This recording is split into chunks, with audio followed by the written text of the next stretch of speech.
रामचरितमानस की हर एक चौपाई महामंत्र है। ध्यान से सुनिएगा।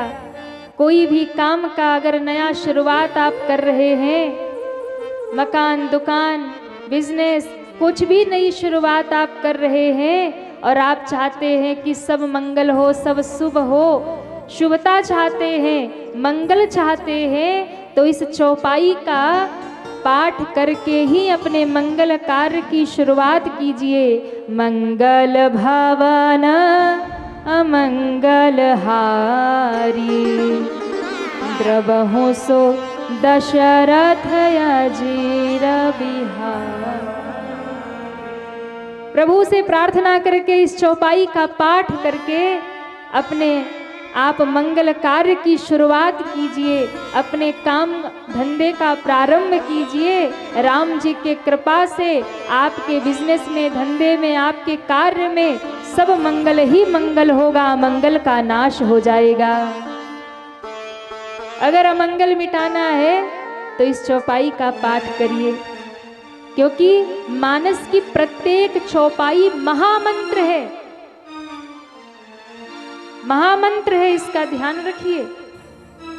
इसलिए हर एक चौपाई की अपनी एक सिद्धि है, कार्य सिद्ध होते हैं। हर एक चौपाई की अपनी एक व्याख्या है, हर एक चौपाई की अपनी एक महिमा है, क्योंकि रामचरितमानस का एक एक शब्द महामंत्र है। ये कोई साधारण नहीं है। ताली बजाना तो जोर से बजा लो एक साथ, आधे आधे बजाते हैं आप लोग। शंकर भगवान ने भगवान का ध्यान किया और फिर मैया पार्वती की ओर देख करके कहा, देवी धन्य धन्य गिरी राजकुमारी,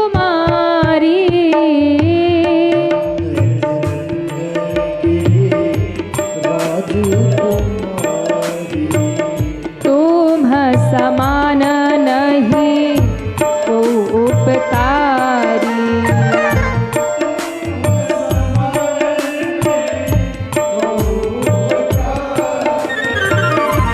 पूछे हूँ रघुपति कथा प्रसंगा,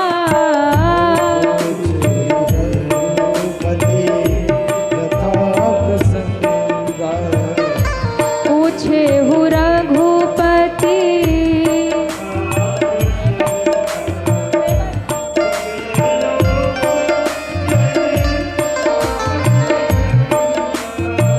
सकल लोक जग पावनी गंगा,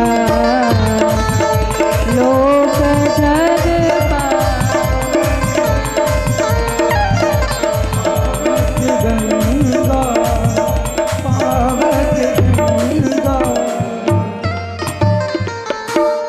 शंकर भगवान ने कहा, देवी आप धन्य हो। क्यों धन्य हो? पूछे रघुपति कथा प्रसंगा। आपने भगवान की जो कथा पूछी है ना, ये कथा केवल आपका कल्याण नहीं करेंगी, फिर सकल लोक जग पावनी गंगा, ये सारे जगत का कल्याण करने वाली पावन गंगा है ये राम कथा। इसलिए आज शंकर भगवान अत्यंत प्रसन्न मैया पार्वती को धन्यवाद देते हैं। ध्यान रखना, गंगा मैया ने तो कुछ ही लोगों का उद्धार किया जो गंगा तक पहुंच पाते हैं, या गंगा जहां से निकली उन्हीं का ही कल्याण करती है। पर ये राम कथा भी गंगा है और ये महादेव के मुख से निकली है। राम कथा की गंगा तो जहां जहां जाती है वहां वहां लोगों का कल्याण कर देती है, जहां जहां भी जाती है। इसलिए भैया ये राम कथा की गंगा बहती हुई आपके गांव में आई है। सौभाग्यशाली हैं वो लोग जो इस राम कथा की गंगा में गोता लगा रहे हैं। और बोले जिनके भाग्य में कथा नहीं है वो दुनियादारी में उलझे पड़े हैं। बड़ा प्यारा भाव एक गाते हैं कि भगवान की कथा की गंगा तो प्रवाहित होती है, पर उसमें स्नान वही करता है, गोता वही लगाता है जिस पर राम जी की बड़ी कृपा होती है। राम कथा गंगा सुगम बही जाए, माँ कोई कोई नहाय। राम कथा गंगा हरि बोल, कोई कोई नहाय, माँ कोई कोई नहाय। कोई नहाय, कोई नहाय, कोई कोई नहाय।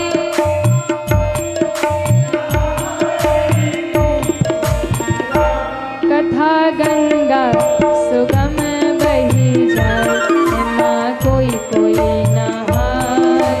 राम कथा गंगा सुगम बही जाए, कोई कोई। राम कथा की गंगा प्रवाहित हो रही, किसको किसको नहाना है? उठाइए दोनों हाथ, हरि बोल।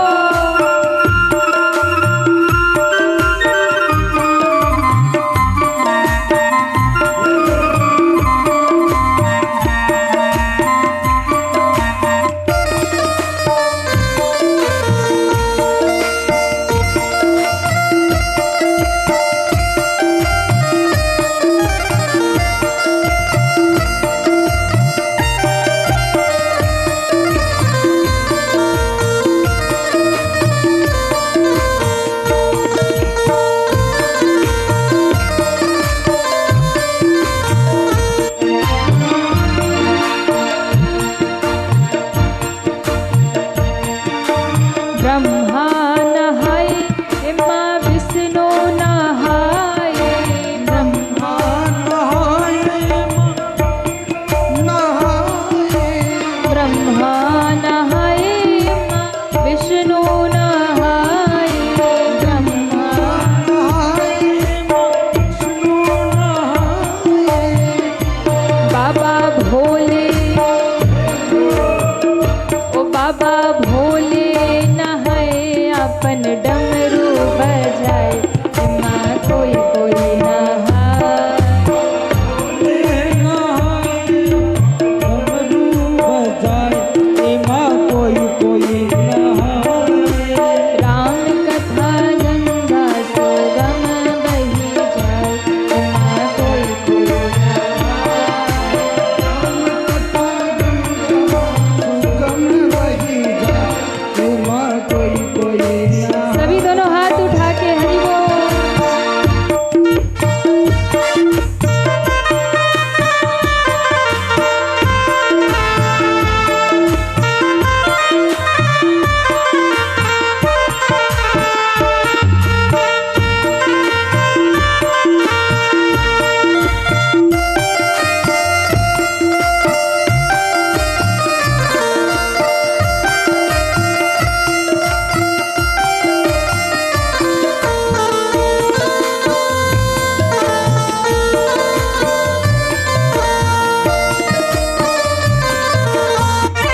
राम कथा गंगा सुगम बही जाए। माँ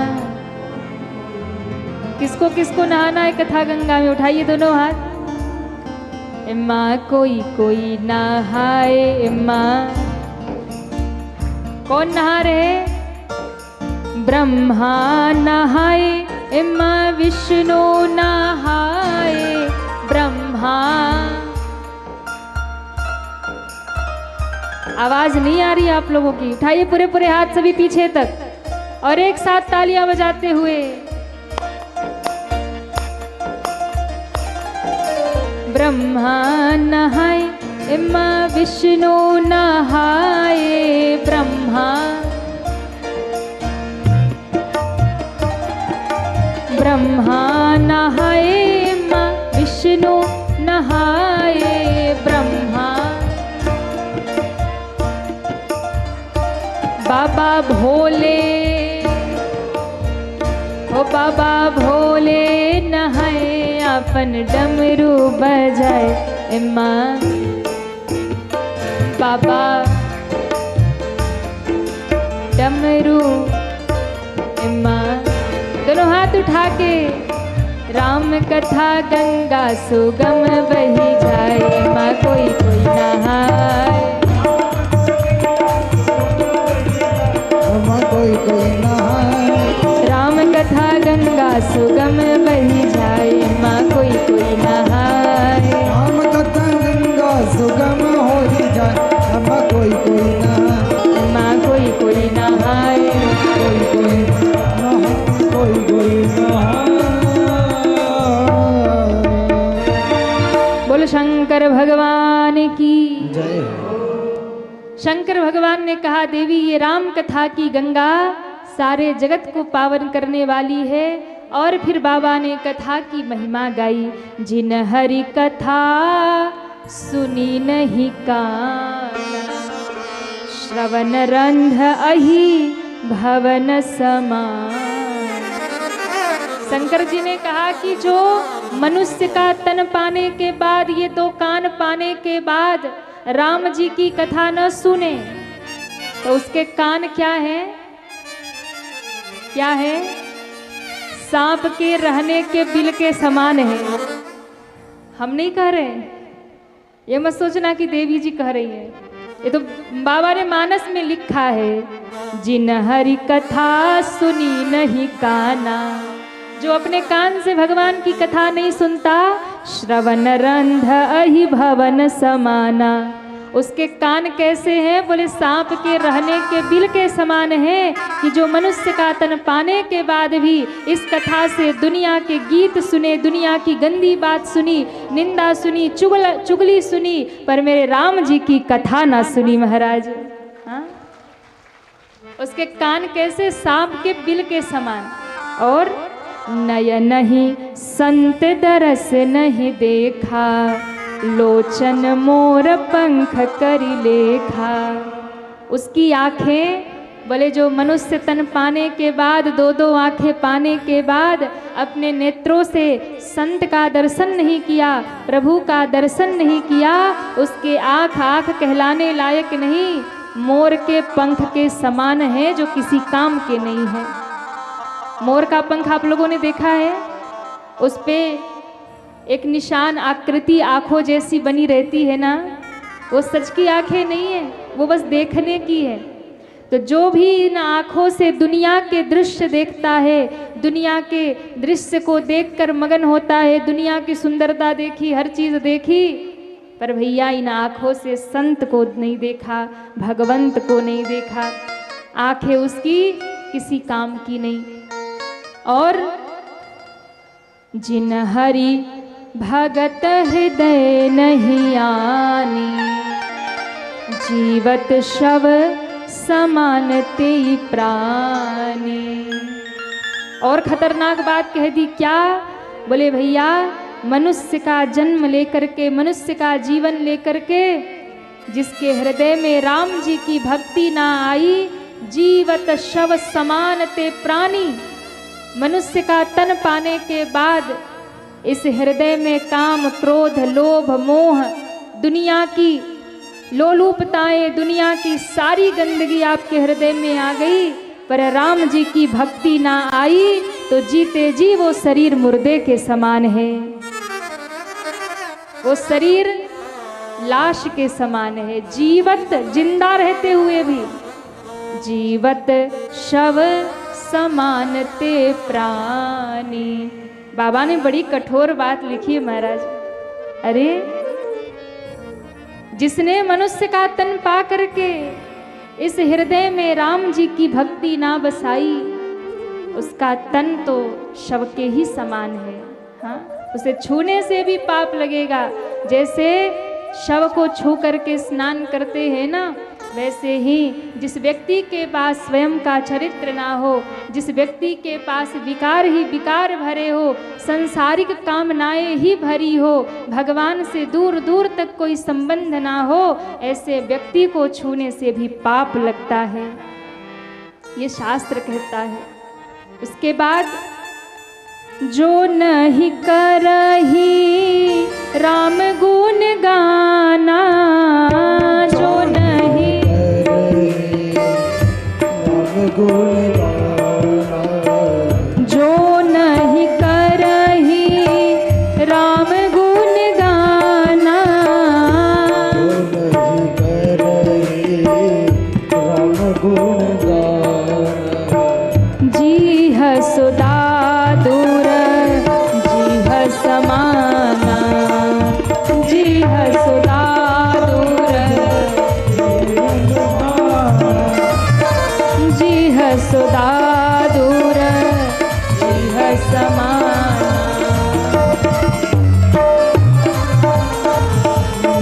हर समान।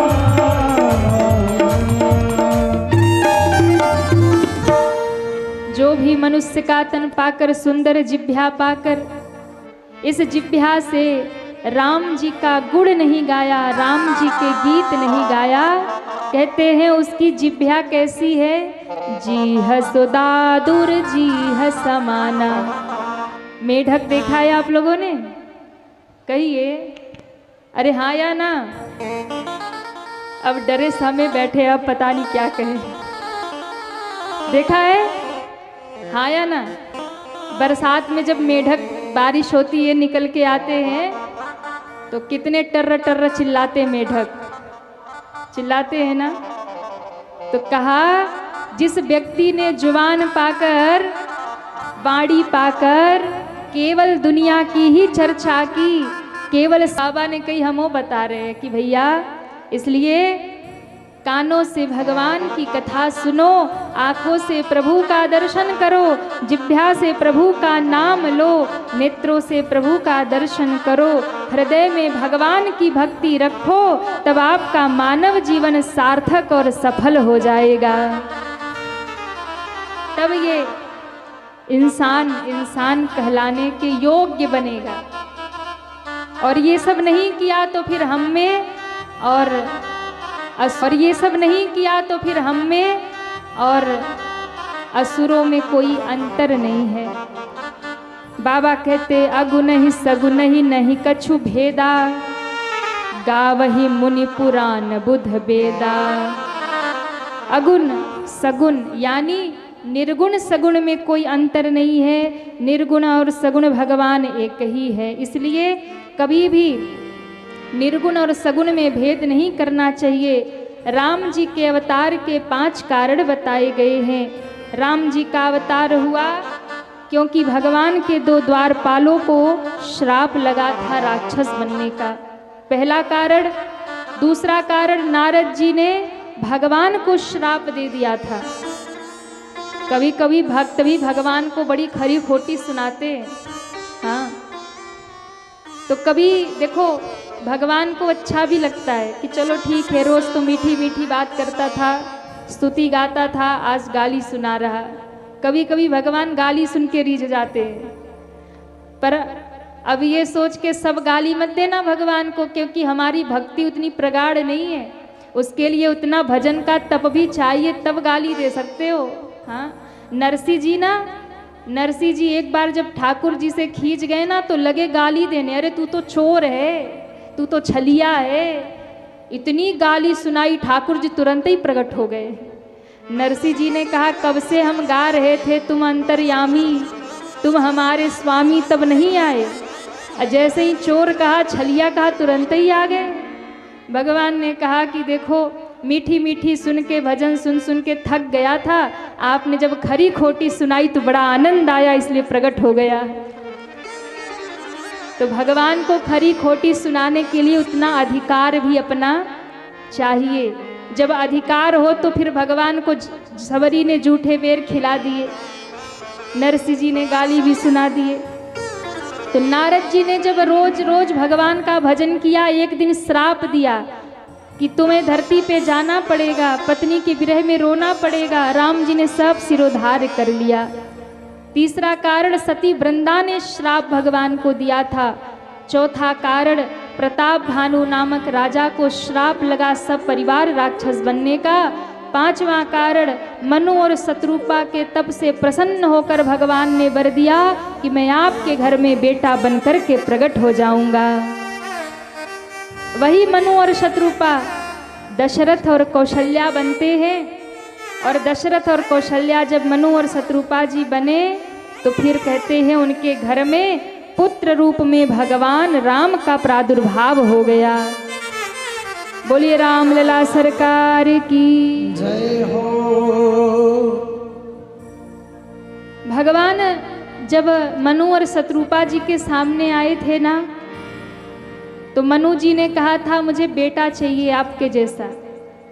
तो शत्रुपा मैया से, जन्मदिन नहीं है जन्मोत्सव है, जन्मदिन नहीं है जन्मोत्सव है। राम जी का जन्मदिन तो एक ही दिन आता है, चैत नवमी। राम जी का जन्मदिन तो एक ही दिन आता है, चैत नवमी। आज राम जी का जन्मोत्सव है और कल की जो तिथि है, कल सीता नवमी है, कल सीता जी का जन्मोत्सव है। अब देखो कितना सुंदर संयोग है। आज राम जी का उत्सव है, कल जानकी मैया का उत्सव है, और एक महीने बाद जानकी मैया का उत्सव आता है। राम जी का जन्म कब मनाते हैं कहिए? आप लोग सनातनी हिंदू हैं कि नहीं? रामनवमी के दिन, चैत रामनवमी, चैत शुक्ल नवमी को मेरे राम जी प्रकट हुए, और बैसाख शुक्ल नवमी को मैया जानकी प्रकट हुई।